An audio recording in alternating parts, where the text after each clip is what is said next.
देखिए ये 43 इंच की एलईडी टीवी है। जहाँ पे ये सैमसंग लिखा है, ये सैमसंग नहीं है, सैमसंग की कॉपी है। इसको हम ऑन करके दिखाते हैं इसमें प्रॉब्लम क्या है।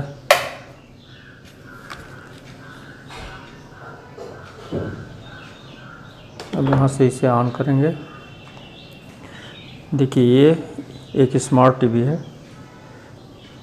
अब यहाँ पर देखें इस प्रॉब्लम को। ये प्रॉब्लम किसी एक एरिया से है, या तो इधर से या तो इधर से। इसे क्लियर कैसे करते हैं, यानी ये गेट एरिया का प्रॉब्लम है।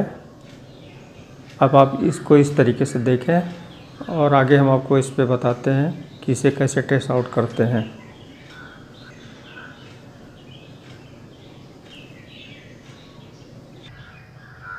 इस बोर्ड पे ध्यान से देखें। ये इसी पैनल की डिज़ाइन यहाँ पे हमने जो है बता के आपको यहाँ पे समझाएंगे कि ये प्रॉब्लम को टेस्ट आउट कैसे करते हैं।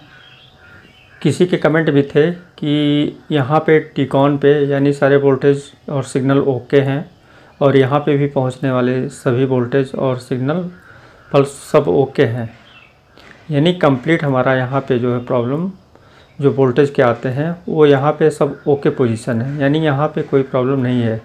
तो अब ये प्रॉब्लम को सॉल्व कैसे करें। देखिए आपके क्वेश्चन का सबसे पहले आंसर देते हैं कि इस तरीके से देखिए, कुछ देर जब आप टीवी को ऑन करके रखेंगे, तुरंत नहीं होगा, कुछ देर ऑन करके रखेंगे तो कहीं ना कहीं पे देखिए उसमें एक ब्लैक एरिया हल्का सा ग्लो होगा, फ्लो होगा। तो जब स्क्रीन बंद होगी, यानी कई सिम्टम होते हैं, या तो एक तुरंत प्रोटेक्शन में चला जाता है जब यहाँ पे कोई प्रॉब्लम होगी, या यहाँ पे कफ शॉर्ट होगा। तो अगर प्रोटेक्शन में नहीं जा रही है और ऑन है, बैकलाइट की पोजीशन पहले लेना है कि बैकलाइट हमारा ऑन है कि नहीं, क्योंकि वो भी एक मोस्टली ज़रूरत ही होती है।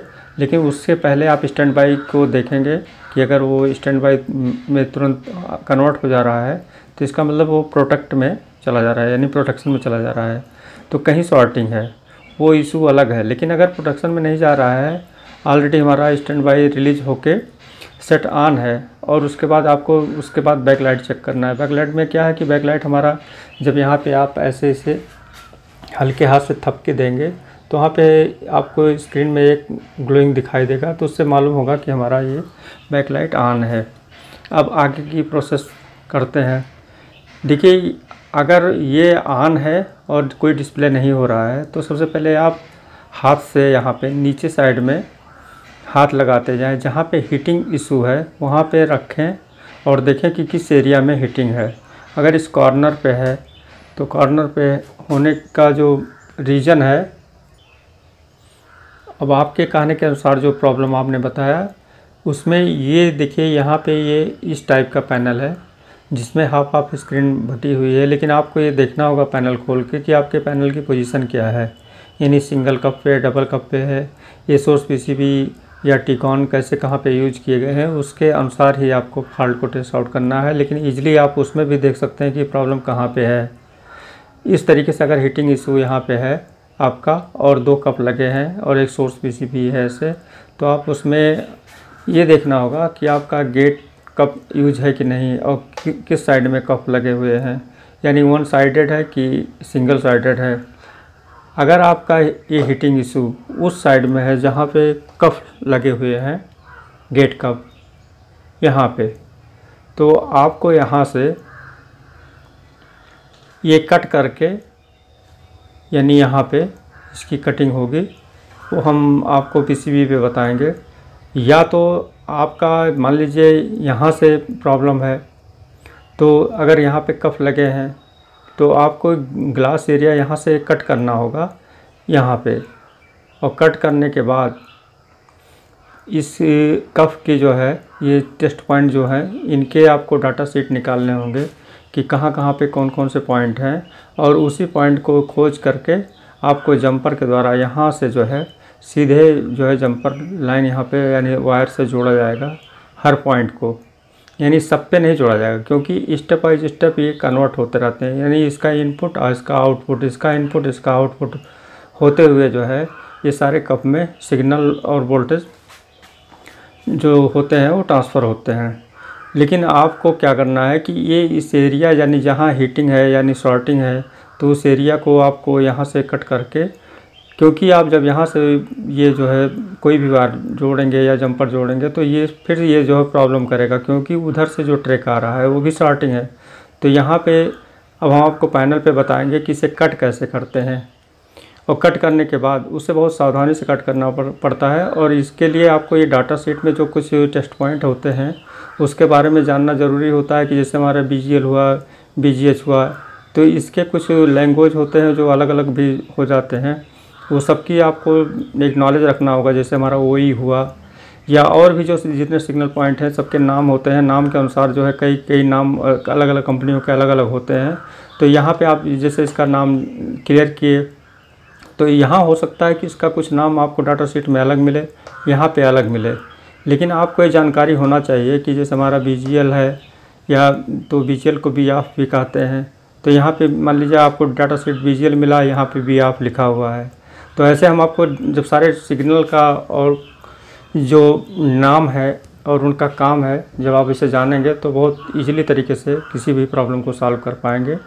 लेकिन यहाँ पे आपको बता दें, ये जो अभी प्रॉब्लम आपको दिखाए हैं, इस प्रॉब्लम के लिए आपको देखिए ये पैनल 2 पार्ट में बटे हुए हैं और दोनों साइड में कफ यूज किए गए हैं। अब यहाँ पे डिसाइड करना है कि प्रॉब्लम इस एरिया में है या इस एरिया में, क्योंकि दोनों नहीं हो सकते। तो दोनों को क्लियर करने के लिए स्टेप बाई स्टेप चेंज करना पड़ेगा। उसके लिए ये FPC केबल यानी लेफ़्ट और राइट, ये 2 केबल यूज किए गए हैं। जो FPC मतलब होता है फ्लेक्सिबल प्लास्टिक केबल। ये एक सफ़ेद कलर का एक रिबन होता है जो दोनों पे यूज होता है, लेफ़्ट और राइट में। तो सबसे पहले आप राइट को ओपन कर दें। राइट को ओपन करने के बाद पिक्चर आधे पे यहाँ पे आ जाती है, तो हमारा प्रॉब्लम इसका मतलब है कि यहाँ पे है, यानी जिस एरिया में पिक्चर नहीं आ रही है और ये पिक्चर पूरा परफेक्ट है तो प्रॉब्लम इस एरिया में है। इस एरिया में क्या है कि ये गेट यानी गेट लाइन का जो है प्रॉब्लम है।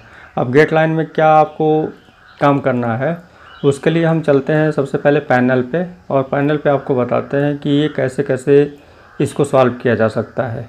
लेकिन क्लियर करने के लिए ये आपको देखना ज़रूरी है। अगर मान लीजिए इसे ओपन किए और पिक्चर इधर उसी कंडीशन में आ रहा है जैसे उसमें आ रहा है, यानी आधा लाइन ऊपर और नीचे, तो इसको आप वैसे वापस लगा दें। फिर स्टेप बाय स्टेप इसको ओपन करें। इसको ओपन करने पे यहाँ पे अगर पिक्चर परफेक्ट आ जा रहा है तो इस एरिया का प्रॉब्लम है। अब इस एरिया में अगर प्रॉब्लम है तो ये तो क्लियर हो गया कि हमारा सोर्स छोड़ के गेट एरिया में जो है प्रॉब्लम है। गेट एरिया में सिग्नल भी एब्सेंट हो सकते हैं, शॉर्टिंग भी हो सकता है। ये सब आपको क्लियर देखना होगा कि प्रॉब्लम कहाँ से है, तो उसी के अकॉर्डिंग सारे काम किए जाते हैं। हम जैसे पैनल को ओपन करते हैं फिर आपको उसमें बताते हैं कि कैसे कैसे काम करेगा। लेकिन इसके पहले हम कुछ पार्ट हैं जो थ्योरी के हैं उसे हम अपलोड करते जाएंगे। फिर आपको जैसे जैसे इसमें सिग्नल वोल्टेज सबके बारे में जानकारी मिलेगी तो आपको फॉल्ट को ट्रेस आउट करने में काफ़ी आसानी होगी। तो थैंक यू दोस्तों, आज की वीडियो में बस इतना ही। मिलते हैं नेक्स्ट वीडियो में।